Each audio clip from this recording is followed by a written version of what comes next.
I want to introduce a really good friend of mine to you. This is Pastor Kevin Cole from Oshawa. The church there is Abundant Life that he serves. And quite a few of you will know Pastor Kevin because he's been on a couple mission trips. Abundant Life joined with us, and we went down together to Paraguay and spent a couple wonderful weeks there over 2 years. Thank you for joining us this morning, and I want to ask you some questions. Sure. And a couple of days ago, our premier, I think, made a statement. And I don't know his exact statement, but something along the lines that deep roots of racism aren't the same in Canada than they are in the U.S. And then alas, he's received a lot of flack for that. And I don't want to kind of judge what he was thinking or saying, and I want to ask you on a kind of one-to-one personal basis, have you experienced racism? And if you have, can you give us maybe a story or two about how you experienced racism in Canada for being a Black person? Okay. Yeah. Well, thanks again, Pastor Chatham, for having me, and hello to the Journey community. Good to be here with you in this capacity. Great idea. In my earlier years, I didn't know anything in terms of racism, but as we moved from city to city, we ended up when I was maybe in grade 3, we ended up in Ottawa for 3 years. And it was there that I began to see what I didn't know at the time was, but now looking back, was discrimination, racism. And it first started with my neighbor.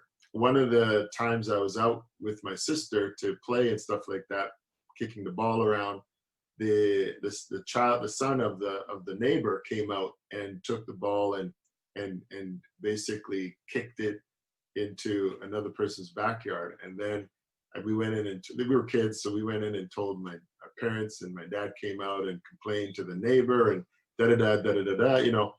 And it was there that, we didn't think of anything of it much at the time, but as we got to know that child some more, and the way that he talked towards us and around his friends, it was very demeaning and very negative in his approach. That was the first really experience that I, felt with someone treating me that way. Didn't really understand it at that age, but when I got much older, I began to see what it really was about.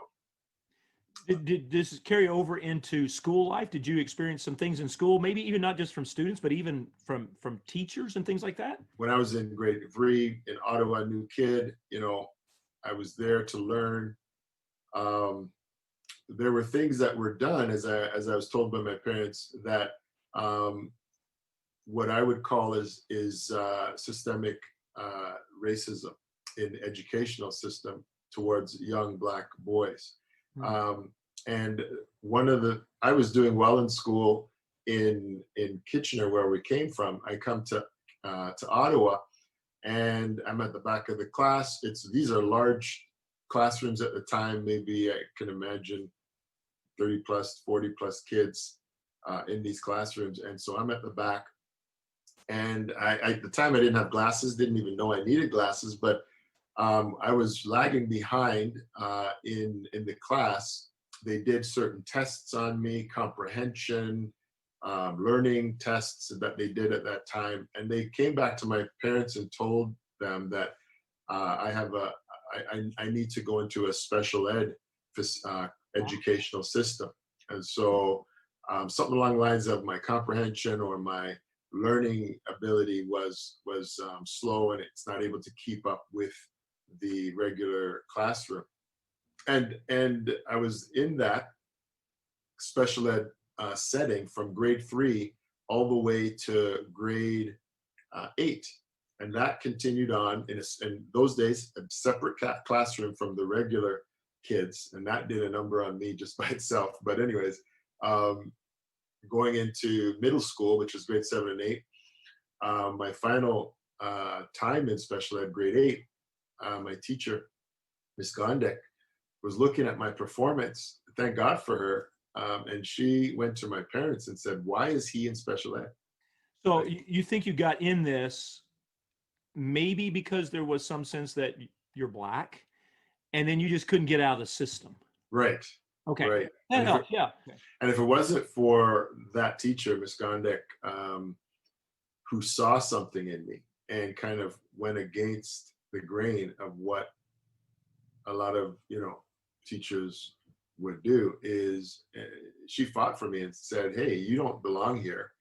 And she was even willing to tell my parents and say, if Kevin wants to come out of this, we can make that happen. And eventually I graduated with honors, with an A average, and accepted to go to University of Toronto. And I've recognized when you and I talk, man, you're exceptionally, you're a bright guy. Thank you. However, there might be other guys that maybe not quite that level. They don't really belong in that kind of, but they get stuck there. They can't get out because they're not that much. They don't have that much level of potential. Right. And yeah, you could see how it does become a little systematic. Right. These are stories when you were young, right? Yeah. And okay, have you experienced anything maybe as an adult where you went, wow, okay, I didn't know that looks like racism too in our country. Can't believe it. Yeah. Well, in our church. So when I saw that diversity coming in at a young age as a youth leader, I said, that's great. This lady's here. She was touched. She was blessed. So, I followed up with her, called her, wanted to see if she wanted to, move further with the Lord. Is there anything, we can do for her? And if she wants to become a part of our church. And in that phone call, she talked about all the right things, God is doing it, but I'm sorry, your church is Black. I can't see myself going there. And that kind of took me back. Part of why I wanted to ask you, because for me, racism seems at least more hidden here. Right. I still think you're telling us by your personal experience and what you've experienced that it's still here, that it is more difficult for people of maybe Black or even other nationalities or races to succeed. There's something against them. They have to work harder. Agree that there's at least something like that here? I do. I think there's something. I don't think it is as, like you said, as bold as we see in America or in the history of America. I think, however, somehow through the cultural evolution of Canada, as we look back to the history of the slave trade and how Blacks came to Canada through that, there is a mindset that may be still lingering, that may be still around us through Oasis, just kind of coming into our culture. And then people are, don't realize the way that everybody else is thinking. That becomes a hidden, unspoken norm on how you treat certain people and stuff like that. And I think that's the way it's working into the systems of our country. It's not necessarily a certain legislation or a certain mindset or a certain intentional plan against certain people, but it's more of a type of a mindset that people don't realize, maybe not realize, that they're perpetuating through the various powers in our country. Friend and brother in Christ, I thank you so much for joining us in this discussion, and we just look forward next time we get to be together, and maybe on a mission trip, and we'll see what God does together as we serve the Lord with one another. May God bless you at Abundant Life, and may His hand be upon you there. Thanks, Kevin. Thank you. God bless you. Well, good morning, and we recorded that video a couple of days ago, and I want to thank Kevin again for joining us and sharing just his experience and story about racism. We're going to talk a little bit about that today in our sermon on discussing love. And I just want to remind us, the kids, if you're listening today, Pastor Jay let you know that today you can comment on and you can join in on things that you hear or see that you wouldn't normally see at church on Sunday. And that can be when we were at the theater, even in the last few weeks, just things that from this point on that you wouldn't normally see. If you get 10 to 15, we're probably going to let you come by the cafe on Saturday and grab another cookie. We've been talking out of the First Peter about how to live the good life and experience the quality of life, even in the midst of difficulty and suffering. And we're going to continue on with that discussion. Last week, we talked about living in light of judgment or eternity, how we're going to live, are focused on that. And then today we're going to take one more step in the next passage, which is in 1 Peter chapter 4, verse 8. 1 Peter chapter 4, verse 8 Jason's already read it this morning, but here we go. Above all, keep loving one another earnestly. We're going to talk about that, since love covers a multitude of sin. We're going to break this down in just a few little paragraphs, phrases, and just go through each one of them. And Peter talks about, from this very beginning, he talks about how to live the good life and kind of the pinnacle of how to do that. And for him, above all, that's kind of what that phrase means, that above everything else, everything he's talked about up to that point, this is kind of the core. This is the center of the target that we're shooting for. If we get this part right, we're probably going to get most things right that he's already talked about. And at the heart of racism, that's really the ability for us to choose and to love some who are similar to us, and really maybe dislike or even hate those who are different from us or who don't fit quite the same look or the same style or the same culture. Love those who agree with me, but look and maybe who look like me and maybe have the similar culture, but really don't love those I choose not to love. And above all, that phrase, above all, doesn't allow me to pick and choose who I'm going to love. I have to love everyone. It's the pinnacle. It's the core of everything. And Jesus is saying that we got to love God as we love our neighbor. And that's for him. That's how Jesus uses the same phrases, or a similar phrase, to talk about the same thing, that to love God and love our neighbor is really the core. And Peter's saying, above all, love. And it's challenging to love, even at the best of times. It's extremely difficult to love, but suffering brings a whole new level of difficulty to it. And I think that's part of what Peter's encouraging and just reminding us. And then what we want to do today is just remind ourselves. We've heard this before, but how do we remind ourselves to be loving? It's interesting that he goes on and he says, love earnestly. That's kind of the next phrase. This love is commanded. It's an act of the will. It's not just an emotional response. And I think that's part of what we do, is we want love to be easy. We want it to be kind of part of our emotional response system, but really love is commanded. It's an act of our will. It's a choice we make. Love is the culmination of all of Peter's arguments up to this point in Scripture. Submission, if you think about that, we talked about it a few weeks ago. Basically, submission is saying, I don't have to act upon my rights. I don't get all my own rights. It doesn't have to always be my way. And so that's kind of how it kind of love kind of works out in submission. In fact, Peter's argument is just the opposite. He says, when the end is near, we're to be really, really loving.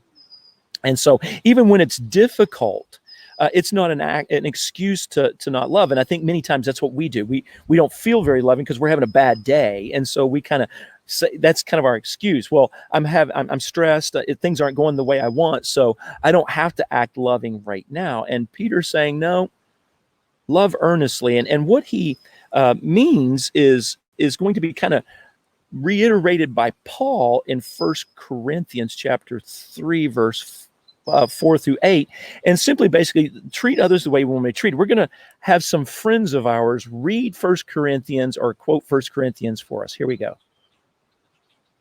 Love is patient, love is kind. It does not envy, it does not boast. It is not proud. It does not dishonor others. It is not self-seeking. It is not easily angered. It keeps no record of wrongs.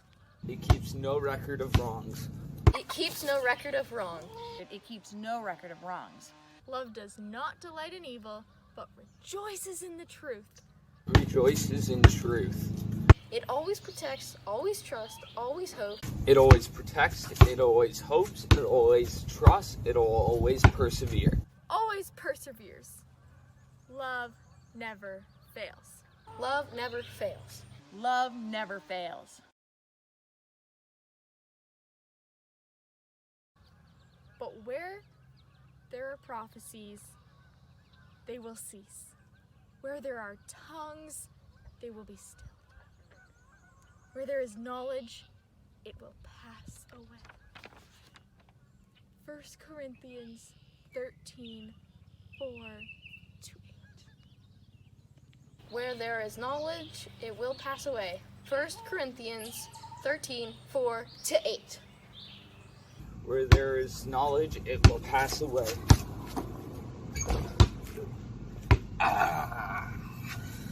Where there is knowledge, it will pass away. 1 Corinthians 13, 4-8.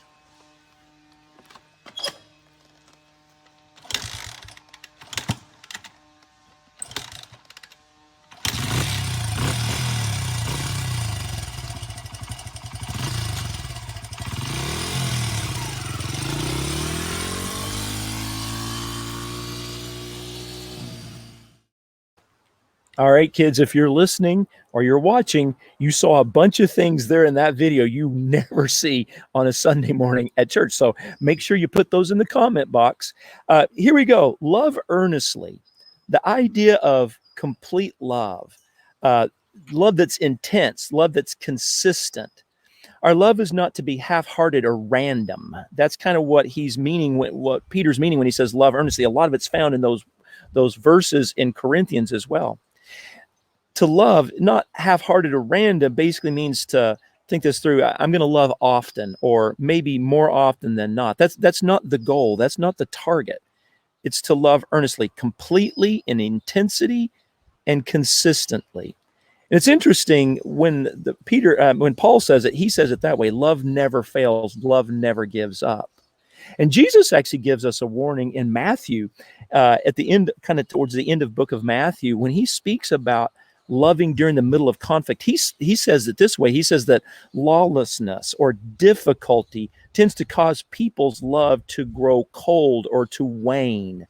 We tend to forget what love looks like when we're having a bad day. And that's kind of what Jesus is talking about. And Jesus is just saying, don't be that guy. Peter's saying, don't be that guy who, when it's difficult, forgets what love looks like. Let's just finish up the last phrase, love covers sin. 1 Peter chapter 4, verse 8. That last part is love covers a multitude of sin.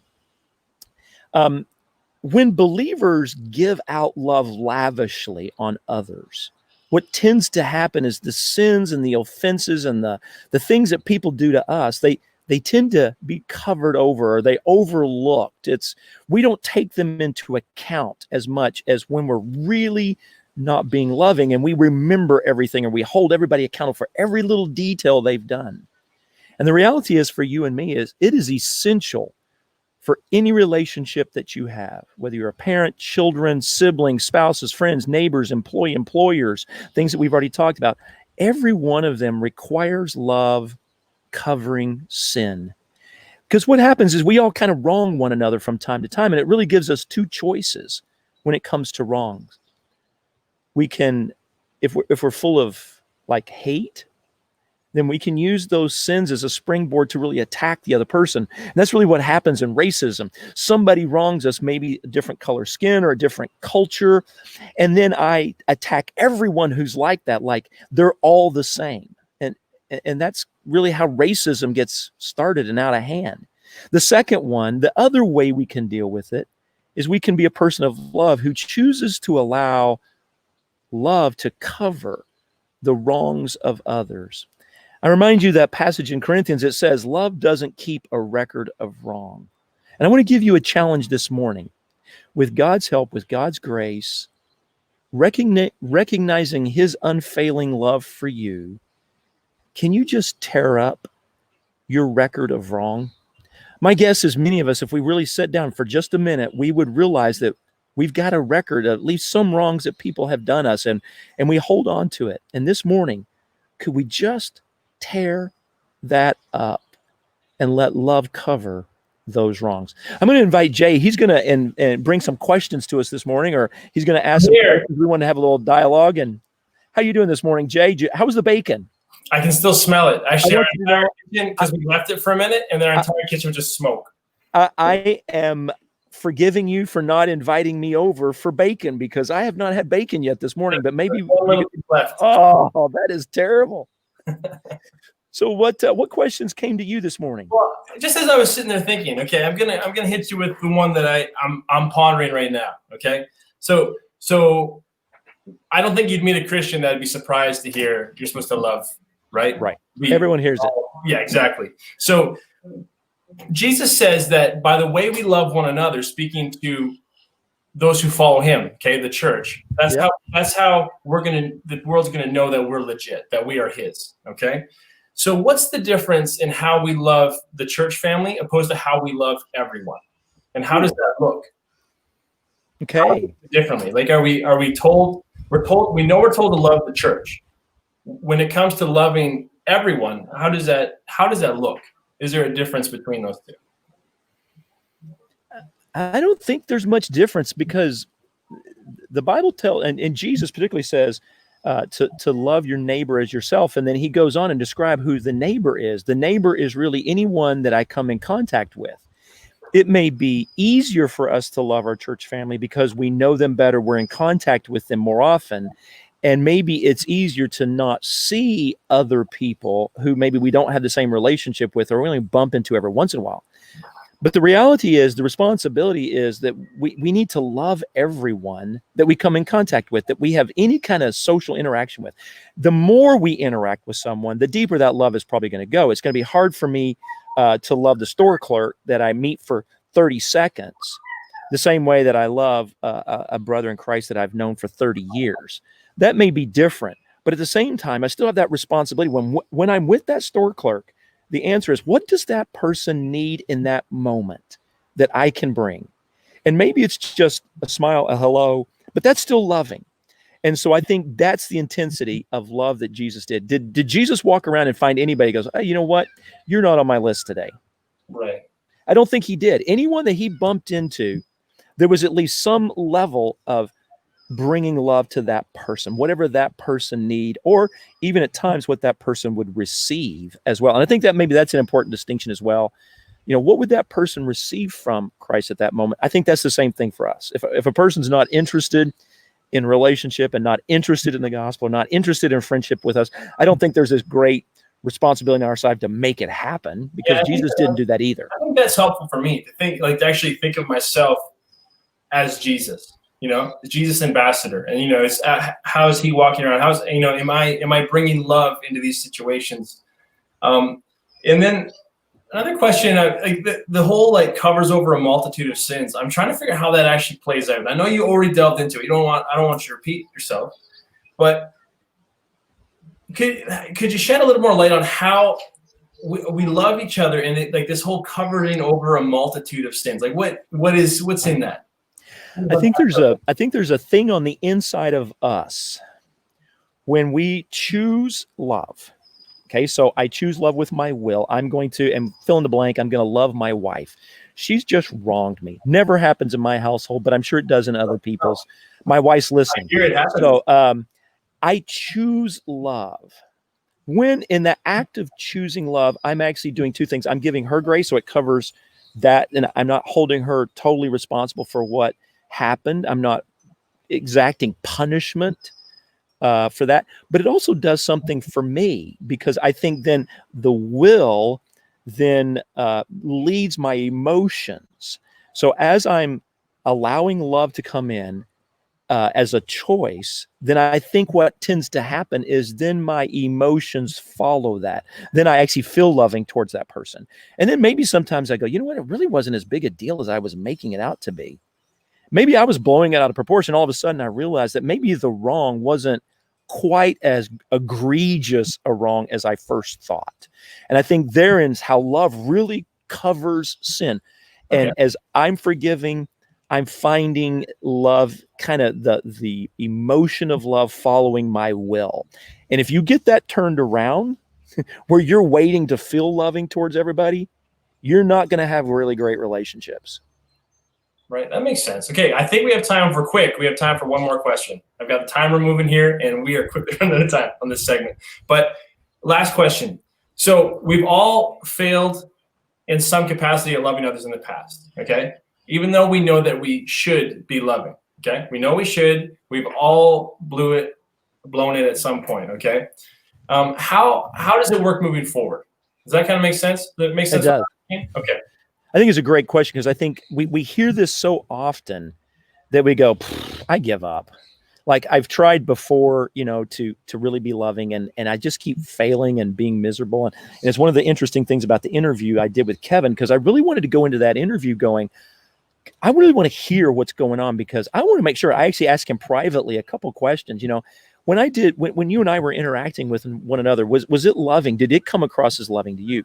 So I think just admitting that there has been failure is kind of an important first step. But then this next step is really God's grace. What we're trying to do is emulate God's grace to others. And yes, we do fall short of that. We don't always measure up to that, but there's the beauty. Because when we lean into Christ going, hey, God, can you help me with this? We find his always consistent, abounding grace. He's constantly showing us grace. We're learning. This is a process of learning how to be more like Christ, more loving than we used to be. And so instead of living in that failure that, oh man, I blew it, it's really time to grab a hold of God's grace and lean into that grace. And the worship team is going to lead us in this song that I really like. It talks about the greatness of God and all he created and all he did.